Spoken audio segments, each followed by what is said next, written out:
Séance 6. L'entrée dans le XXe siècle. La fascination vs l'inquiétude s'accentue dans ce siècle. Les progrès, la vitesse et l'industrialisation vs les nouvelles raisons d'inquiétude. La modernité est galopante. Elle s'étend dans la société de façon très large. De nouvelles inventions se rajoutent. Des visions du futur extraordinaires, incroyables. La modernité devient un culte, la religion du progrès.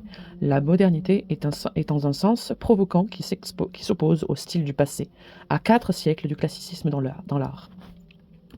Invention, l'automobile, aviation, deuxième RI, électricité égale nouvelle énergie, ressources en énergie peut-être, je suppose. Électricité, nouvelle énergie, se distribue plus facilement et permet de s'organiser, de rationaliser les processus de production et le travail en série. Le taylorisme est le fait de programmer dans le temps en quantité. Concentration industrielle, capitalisme beaucoup plus concentré et monstrueux. La mondialisation crée une fabrication de profit et de progrès. Les inquiétudes, la Première Guerre mondiale, horreur absolue, elle est destructrice à un point que l'humanité n'a jamais connu. 19 millions de morts civiles sur l'Europe, terrible car il y a un incident colossal sur la culture et les mentalités. Ensuite, il y a la guerre industrielle, l'armement, la modernité se met au service de la mort, elle est traumatisante et effrayante. Le monde de l'industrie a deux faces, le profit, la modernité, et le côté inhumain de la guerre, le monde qui est en train de changer.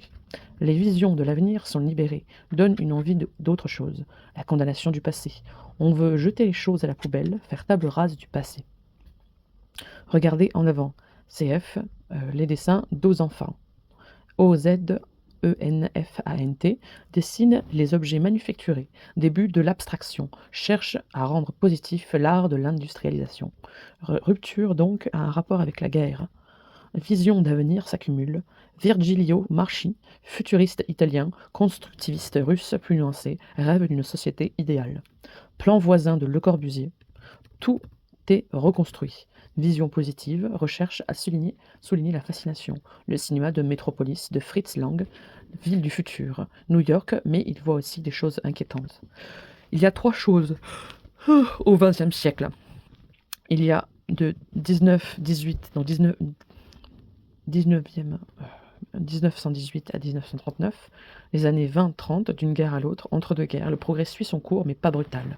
De 45 à 75, donc les 30 glorieuses, après-guerre, accélération considérable du progrès, croissance du vrai XXe siècle, le progrès atteint toutes ses formes, toutes les familles. Jacques Tati, Playtime, on croit au progrès après la Seconde Guerre mondiale. Elle se moque de cette croyance. On mesure aujourd'hui les conséquences de l'idiotie des croyances et de la croissance. En 1980 à 90, il y a un doute, du recul. Il y a du doute, du recul et les croyances deviennent suspectes.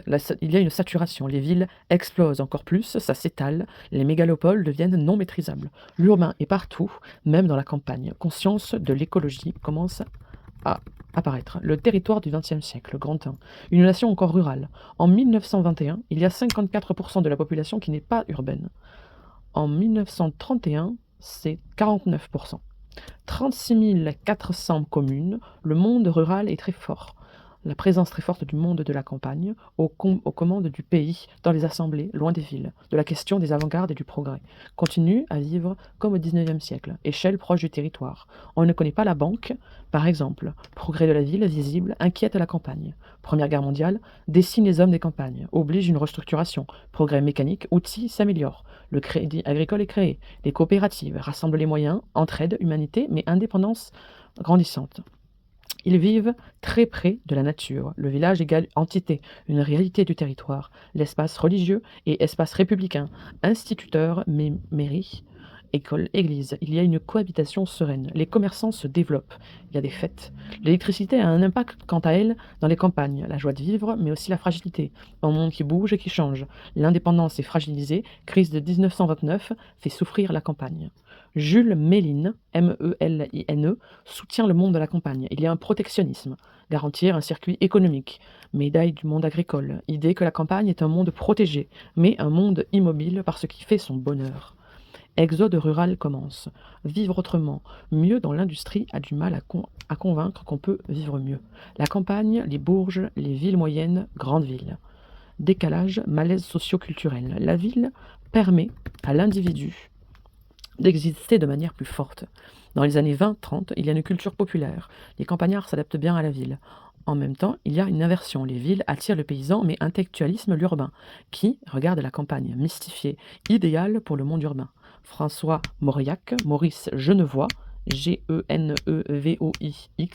Marcel Pagnol, mythe du monde urbain, donne cette envie de mobilité, la promotion du voyage, des campings, des vacances, de l'hygiénisme, de la mobilité individuelle. L'automobile est un vecteur très important là-dedans. On regarde la campagne comme un paysage. Une nouvelle génération de réseaux. Grand 2. Le territoire évolue du fait des inventions, unification, nationalisation des réseaux, égale reprise en main par l'État. Automobile repose la question du réseau, nouveau réseau. L'électricité s'immisce partout. L'espace public, habitation, ville, campagne, chemin de fer se transportent par des compagnies privées, secteur épaulé par l'État. Nécessité de structurer le système, coordonner les voltages de transport. De 1940 à 1946, l'État prend en charge EDF, Électricité de France, intérêt général, exploit d'ingénieurs, centrale thermique, gros inconvénient de pollution plus déforestation pour brûler le bois pour chauffer. Ce que la montagne permet de créer de l'électricité, Albert Caquet, CAQUET, barrage en béton. Le pont de Sautet, SAUTET 1923, le pont de la Caille, CAI2LE 1929, barrage de Génissa, GENISSAT 1937 à 1948. La force colossale du Rhône pour créer de l'électricité, pylône électrique, transport, on ne voit que ça. B. Il y a des rails aussi. Entre deux guerres, l'âge d'or du chemin de fer. Le train, mode principal de transport, voyage à longue distance. L'État s'en occupe pour tout coordonner. L'unification. L'électrification des trains après, le réseau français devient un grand chevelu. Les lignes passent tout près des villages, fermées après l'arrivée des automobiles, plus le TGV, simplifier les réseaux, nationaliser le chemin de fer. Un train n'a pas à être rentable, il doit être à l'heure, dit par la SNCF. Haha, on rigole. Ensuite, en petit c, il y a l'aviation qui apparaît. Fascination, admiration du progrès, génie des ingénieurs, vieux rêve d'humanité, 1903, les frères Wright, WRIGHT 1909, Blériot, BLERIOT 1913, Roland Garros, aviation, le spectacle jusqu'à la Première Guerre mondiale. On crée des aérodromes pour regarder les avions voler. Au début, c'est du spectacle, mais ça va changer à cause de la guerre. Cela devient une arme infernale. Carnage de la Première Guerre mondiale à cause de l'aviation. Traverse les tranchées, etc. On l'a construit en très grande quantité. En 1914, il y a 700 avions dans toute la planète. En 1918, il en existe 166 000 avions au total. C'est énorme. Progrès technologique considérable de la guerre. L'aviation civile se perfectionne très vite. Courrier, port aérien, aéroport, aérogare, architecture du monde de l'aviation avant-garde très moderniste. Lyon-Bron 1930, Chic, Spic, Berlin 1938, Orly, Paris 1960. L'aéroport est toujours un lieu de spectacle. Salle de la vue sur les pistes, fascination. Et D, automobile. Progresse à une vitesse folle. En 1895, curiosité sans lendemain, selon les journaux, en 1926, la voiture est partout. Usage séduisant, transport rapide, vitesse à portée individuelle, on peut aller partout, mobilité mécanique sans contrainte. La guerre fait la démonstration que l'automobile est indispensable. Ce n'est pas une arme, car on l'utilise pour les ambulances, état-major, le soutien à la mobilité et les véhicules utilitaires. Élite sociale, l'aventure de l'automobile épate, lien avec la femme, l'élégance, les concours de beauté. La femme devient celle qui est servie par le chauffeur. La Côte d'Azur, bonheur, joie personnelle. Le sportif, exprimer et jouer avec la vitesse, énormément d'accidents, mais cela fascine. Les rallyes, forme plus populaire des courses, extrêmement attirant. La famille, Robert Doisneau, photographe officiel de Renault, automobile, amène le bonheur, le pique-nique, indépendance de la femme, liberté de se déplacer seule, les années 30, héroïne de la société moderne qui ne perd pas son élégance avec sa liberté. Entre comme quelque chose d'absolument indispensable, on n'arrête pas de se perfectionner. Aspect négatif, encombrement, embouteillage, il faut apprendre à conduire, formation, monde de la lenteur toujours là sur la voie publique. 1908, premier congrès international de la route, coopération internationale considérée comme nécessaire, signalisation, art de tracer les virages, constitution de la chaussée, pétrole émerge dans les années 30, le goudron enveloppe qui tient les graviers au sol.